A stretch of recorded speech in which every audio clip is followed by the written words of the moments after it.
এই পৃথিবী তোমাকে থামিয়ে দিতে চাইবে, মানুষ তোমাকে অপমান করবে, তোমাকে হারানোর চেষ্টা করবে, কিন্তু বস একটা কথা মনে রেখো, তোমার গল্পের লেখক তুমি নিজেই। হ্যাঁ, স্বয়ং তুমি নিজেই।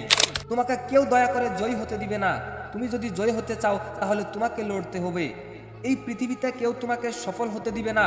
তোমার স্বপ্ন যদি সত্যি করতে চাও তাহলে পরিশ্রম করো আর দেখিয়ে দাও যে তুমিও পারো। কারণ স্বপ্ন শুধু দেখার জন্য নয়, স্বপ্ন বাস্তবে পরিণত করার জন্য। তোমার জীবনে কষ্ট আসবেই, ব্যর্থতা আসবেই, মানুষ তোমাকে বলবে তুমি পারবে না, কিন্তু তুমি যদি নিজেকে বিশ্বাস করো তাহলে এই দুনিয়ার কেউ তোমাকে থামাতে পারবে না। বন্ধু, তুমি যদি একবার হেরে যাও তবে মনে রেখো, হেরে যাওয়ার নাম শেষ নয়। হার সত্যিকারের বিজয়ীর হয়। তারা একবার নয়, হাজারবার পড়ে গিয়েও আবারও উঠে দাঁড়ায়। তাহলে তুমি কেন পারবে না?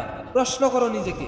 তুমি যদি নিজেকে দুর্বল মনে করো তাহলে এই পৃথিবীর তোমাকে আরো দুর্বল বানিয়ে দেবে। যদি তুমি নিজের শক্তি চিনতে শিখো, নিজের উপর আত্মবিশ্বাস রাখো, তাহলে এই দুনিয়ার কেউ তোমাকে থামাতে পারবে না।